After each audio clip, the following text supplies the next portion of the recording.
чиба патери болой патери омадест додай. Патери болой патери омаде. То есть бой додан, им ба бой мети, вай ба бой мети, вай ба бой мети, вай. Бисёр ба чое ки бизнес сар мекунанд, як бор бой дод, зиқ мешад. Вақте ки шумо эмоционально зиқ шудед, нигоҳ кунед, фикр, мысль объединяется эмоциями плюс воображениями. Все, кошмар начинается. Это создает реальность.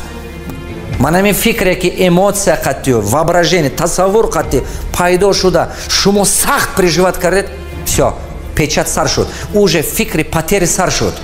А накун чи коре ки сар кунед, ахири оқубаташ бой метед. Чи коре ки сар кунед, то фикронатуна дига накунед. Ин ба монанди медонед чи ай? Ҳамин компютер бага ки шумо як диск монед ко, ҳамин диск ба навистагӣ чиза нишон метиҳад. Сарфи назар шумо ин диска да Хуҷанд мемонед, компютер ба да Душанбе мемонед, Америка мебаред, Япония мебаред, гуҷо баред бурдан гиред. Не ки ҳамон чизе ки да диск навистагӣ ё да флешка навистагӣ ҳамон чиза нишон метиҳад. Дигараш нишон наметиҳад. Чи ба ман ҳамин бача магазини аввал интернет магазин ба патери барафт, ин ба патери барафт, магазини одежда бо мана ин вай ба маска ба ин чизо. Чи ба ин? Потери. Человек сознание шамон хелай. То сознание дигар накунет, решение дигар намешает. Ин состояние жертвы мегун. Хаме мышление потери, ин состояние жертвы создаван мекунет, ки шумо жертва ситуация мундам мегрет. А ин ситуация дигарашба, а инаш дигарашба.